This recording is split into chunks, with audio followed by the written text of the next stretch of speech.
What if a company tells the world, we are going net zero, we produce clean energy, but behind those words are complex assumptions, future technologies, and uncertainty. Greenwashing is when a company overstates, exaggerates, or misrepresents how environmentally friendly it or its products really are. Calling something eco-friendly without solid proof is like calling junk food healthy because it has one vitamin. The term dates back to 1980s, but today it's exploded because of environmental, social, and governance investing, climate disclosure rules, and consumer demand for sustainable products. And here's the uncomfortable truth. A claim can be technically legal, but still feels morally misleading. Today we will unpack the case, Australasian Centre for Corporate Responsibility and Santos. I will show you some pieces of evidence that may surprise you as to how the game is played under the banner of environment protection. This is not just a lawsuit. It's Australians' frontline battle over greenwashing, and it could shape how every major company talks about climate change.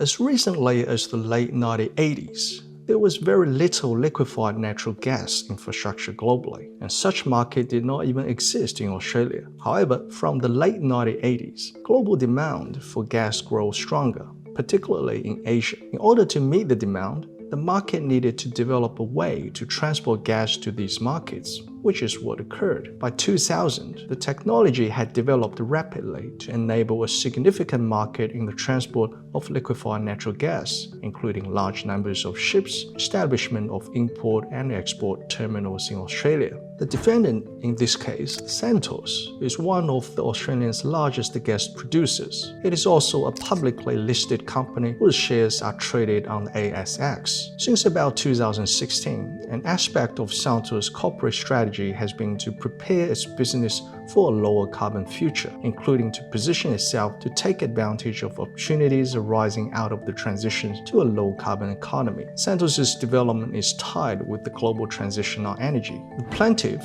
Australasian Centre for Corporate Responsibility, also named as 𝗷cie𝗶H, is an incorporated not-for-profit organization. It's an activist group pushing climate accountability. It is also a shareholder of the defendant Santos. It uses shareholder strategy to enable investors to escalate engagements with heavy emitting companies in their portfolios. Interestingly, in these proceedings, 𝗷cie𝗶H wasn't asking for money, it wanted accountability. 𝗷cie𝗶H only sought declaration of contravention and an injunction to compel Santos to issue corrective statements regarding its environmental claims. The key witnesses involved in the proceedings are Mr. Kenneth Woods, the Executive Vice President of Santos, overseeing carbon capture and storage, energy solutions, and net zero strategy development. Then it's Mr. Angus John Jeffrey, the Vice President of Santos, responsible for sustainability reporting, climate disclosures, and the preparation of climate change reports. Then it comes Ms. Ying Luo,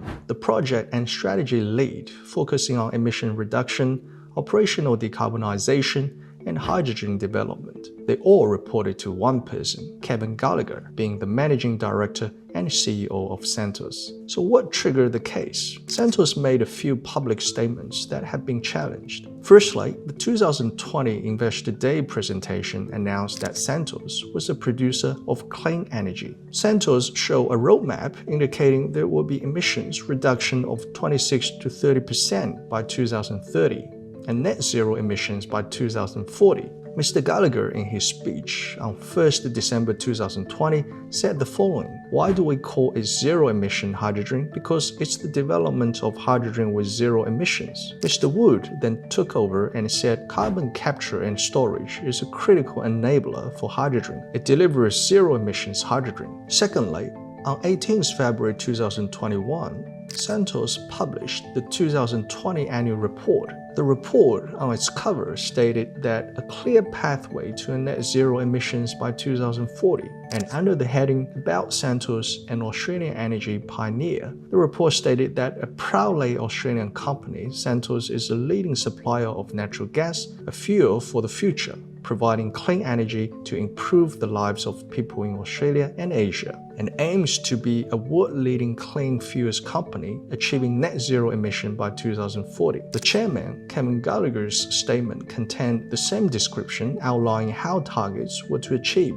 step by step, from 2025 to 2040. Lastly, Santos published 2021 climate change report, repeating the targets and net zero roadmap. In the CEO's statement, it said, "We are evolving our business to drive deeper emission abatement through our leading position in critical technology. Eventually, it will unlock production of zero-emission hydrogen produced from natural gas by sequestering the carbon dioxide emissions released during the process." In the executive summary, it further stated that these core capabilities enable us to accelerate development of clean, zero-emission hydrogen. The report features a symbol bearing words Santos, Net Zero Emission 2040, and claimed that zero-emission hydrogen produced from gas is a proven technology. What are the issues of those representations? Well, the fact is that the gas is not clean, and Santos is a heavy emitter of greenhouse gas. The extraction of natural gas involves the release of significant quantities of carbon dioxide and methane into the atmosphere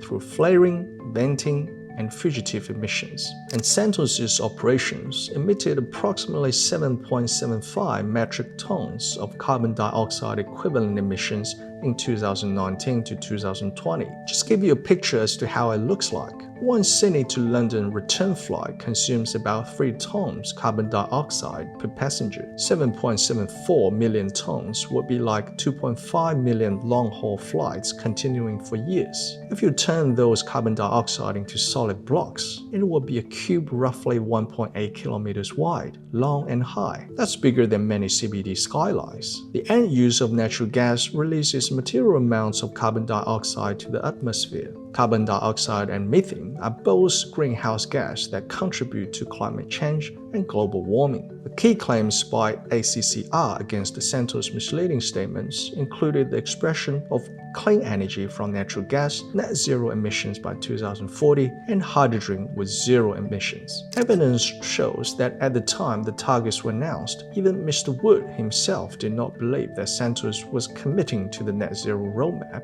as fixed pathway by which 2040 target would be achieved. So the co-tension, investors want certainty and companies operate in uncertainty. That clash becomes litigation.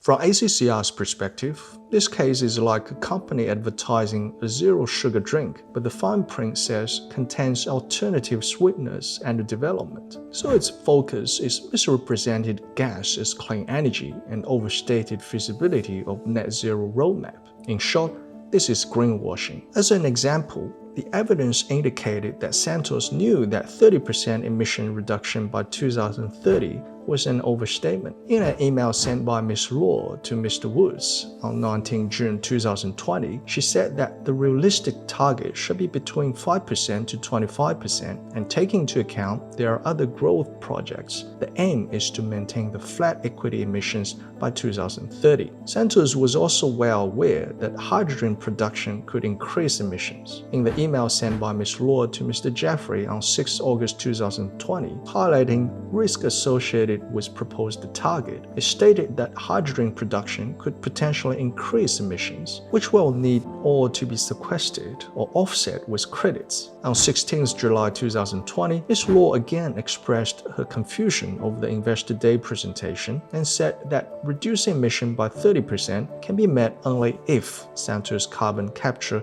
and storage is online and growth projects are not online. These are two big ifs, especially Santos had great interest in exploration activities around areas such as Dorado, the Beatley Basin, MacArthur Basin, or offshore Darwin. In Ms. Law's email to the board of Santos on 5 August 2020, even applying a very conservative 3% compound annual growth rate, it will still leave a gap, and the bulk of the reduction therefore needs to come from our credits. During cross-examination, Ms. Law accepted that such credits would have to be bought by Santos. She implied that Santos's forecast 3% compound annual growth rate could be underestimated and did not reflect the emissions intensity forecast by the portfolio team. Mr. Woods, on the other hand, observed that there was an active market for trading credits, which could be used to offset Santos's emission. Other energy companies such as Shell and BP did the same thing, and the cost of those credits was low as at December 2020.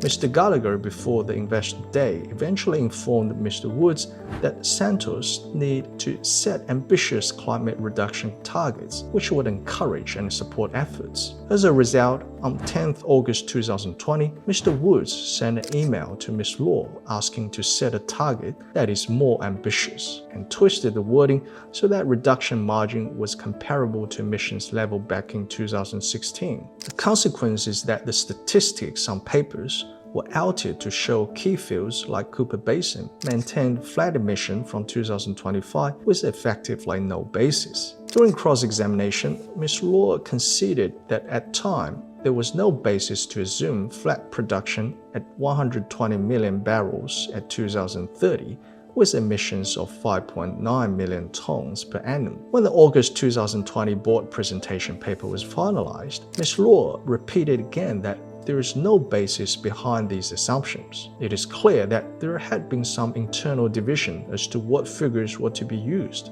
for setting up the targets. For example, on 12 August 2020, Ben Ali, manager of Group Planning and Portfolio, said there should be no changes made outside the portfolio refresh circle and definitely not for use in a board paper. It's effectively unauthorized and unapproved. Ms. Law immediately responded, saying, "I completely agree with you. Unfortunately, we are being directed specifically to update these numbers from cabin," referring to Mr. Gallagher. On the other hand, Mr. Gallagher continued to adopt and approve the figures based on assumption that emission forecast would maintain flat from peak in 2025 all the way through to 2035. 𝗷cie𝗶H therefore alleged that certain representations made by Santos in relation to the 2030 target and in the net zero roadmap contravened Section 18 of the Australian Consumer Law and Section 1041H of the Corporations Act. Besides, the representations made by Santos about its natural gas and hydrogen products contravene Section 33 of the Australian Consumer Law. Now let's look at Santos's defense. They argued no one thinks natural gas has zero emissions. Clean is a relative industry term. The net zero roadmap is just a long-term strategic goal, not a guarantee. And critically, the audience understands uncertainty. Another crucial point is that despite the other growth projects, Santos' existing projects were expected to have decreased emissions, including gas fields in Cooper Basin, Moomba, and Inglewood. For example, Mr. 𝗷cie𝗶হি observed that emissions would increase from the 2020 baseline to 2025, and then constant at 5.9 metric tons of carbon dioxide equivalent from 2025 into the 2030s, because that was Santos' operational strategy to manage more proactively. There had also been discussion that Santos would only buy another oil and gas coal asset after 2025 if the emissions from the project could be offset. But that remained as a question because, as disclosed in Ms. Law's email to Ms. Norman on 11th August 2020, due to higher carbon dioxide percentage in raw gas stream increasing emissions intensity, Cooper Basin emission could still be increased rather than decreased. The complexity here is that depending on which fields, which wells to drill, the emissions profile would look differently. When there are different potential combination of fields in Cooper Basin that could model to achieve different prediction outcomes, technically it's not black and white, and you can't say that Santos was lying or making up figures. Besides, that long-term nature of emission reduction targets and a consideration meant Santos had to make assumptions about its future productions and emission profile. So it's not illegitimate to make these assumptions to set reduction targets in 10 years forward, rather than rigidly follow the portfolio team's estimates. To Mr. Gallagher, It was considered that setting a long-term target to achieve net zero by 2040 would motivate the business to work actively and positively, even though it might take longer time. Plus, since its target for 2040, so Santos literally had 20 years, which is a significant period in the industry, equivalent to 2 or 3 business cycles to achieve the targets, so that Santos had reasons to be confident that there were likely to be technological, regulatory, and economic developments over that period that would positively impact commercial viability. That confidence also came from track records. By 2020, Santos had successfully implemented a number of aspects of the 2016 strategy. In a nutshell, expression of corporate ambition is not a rocket science. Now let's look at what the court said. The matter was heard before Justice 𝗷cie𝗶H. The first key question is who the target audience is. Santos alleged that the audience are educated and sophisticated investors. Not only did they understand the targets were long-term and uncertain, but also understand that achieving the targets was subject to factors outside Santos' control. 𝗷cie𝗶H said approximately 80% of Santos shareholders held less than 5,000 shares, and they were ordinary investing public who had low level of sophistication and with no scientific training. Justice 𝗷cie𝗶H did not buy either of those classifications. She was of the view that the target audience in this case were those who had sufficient interest in climate change and global warming, understood there was an ongoing energy transition, but did not possess any precise familiarity with the technologies by which that objective might be reached. Importantly, the court made it clear that statements were made to investors, not to the general public. And investors understand risk, understand projections, and understand uncertainty. The second issue to be determined is whether the presentations made were about future matters. Santos said it was not about future statements. Rather, Santos only announced the target of being net zero by 2040 and had a strategy to pursue it, which at most was a present intention or belief. You may not believe it, but we do believe it. The court said that they might be an expression of belief, but these were also expression of future matters. Since the statement was made to the audience, it's up to the reasonable investor as to whether those statements constitute future statements, rather than from the perspective of the maker of those statements. So the test becomes, were there any reasonable grounds to make those representations? It turned out that Santos did have a real strategy. Evidence showed internal modeling, board discussions, technical analysis, and carbon capture and storage projects in development. Mr. Jeffrey gave evidence that he had a high degree of confidence in carbon capture and storage as a technology and believed it would become a major growth opportunity for Santos over the coming decades. Santos had been capturing and separating carbon dioxide from the gas streams of its assets as part of the venting process, and had also been re-injecting gas into the wells of its assets for a number of years. Mr. Woods also believed that it likely that Santos would be able to obtain carbon credits from third-party carbon capture and storage given the environmental benefits for decarbonization and government support. This would either be through a new Australian carbon credit units methodology, international credits for storage of carbon dioxide captured in other countries, or as part of a commercial arrangement entering into with a third party that generated and captured the carbon emissions. Lastly, by the time the net zero roadmap was prepared, Santos had reviewed a number of studies concerning the potential to develop the hydrogen industry and government support for hydrogen industry both inside and outside of Australia. There was a promising picture of potential market for hydrogen out to 2040 and how it would impact the future energy market. So the court concluded that Santos did have reasonable grounds to set the targets as alleged. Importantly, the court did not say Santos will achieve net zero. It said they had a reasonable basis to say they might. Justice 𝗷cie𝗶H accepted Santos' submissions and Professor Collins' expert evidence that the targets in the roadmap were accumulation of work over a number of years towards a wider strategy. Such a long-term plan must include a number of interdependent and unpredictable assumptions. which was sensitive to factors beyond Santos' control. Such targets were also set to motivate the company and its employees. Investors, on the other hand, would have taken environmental, social, and governance factors into consideration when making investment decisions. Justice 𝗷cie𝗶H said the following: "The net zero roadmap was, as the name suggests, a roadmap. It implicitly and explicitly expressed a level of uncertainty." The court found that the statement on clean energy by Santos was not misleading. Why? Because no reasonable investors thinks gas means zero emissions. Clean is understood as comparative.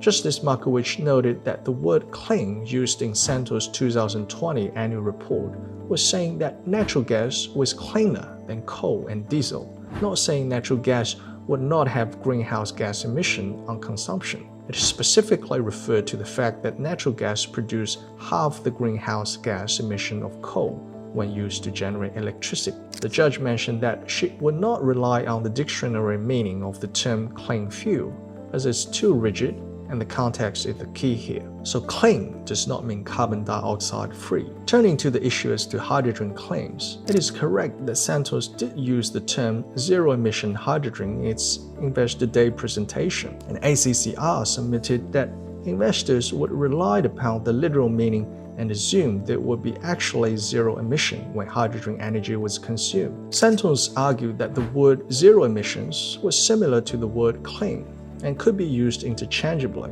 meaning carbon neutral. Also, the term zero refers to net zero or low net emission, meaning it could also be offset by purchasing of carbon credits. Justice 𝗷cie𝗶H agreed with the Santos' interpretation, since the offset or carbon credits approach had been disclosed in the publications of Santos, so reasonable investors should have been informed of such implications. The expert witness, Professor Peter Cook of Melbourne University, and two other experts also provided view that carbon neutrality and net zero had the same meaning and involved the balance between a company's total greenhouse gas emissions and its total mitigation activities, including the purchase of carbon credits. The judge was therefore convinced that there was no settled meaning of the term clean hydrogen. The court accepted that zero emissions hydrogen was industrial shorthand, meaning low emissions and offset emissions. The court did not find there was any deliberate act of misleading, nor was the judge satisfied that Santos falsely and dishonestly made any misrepresentations to the public.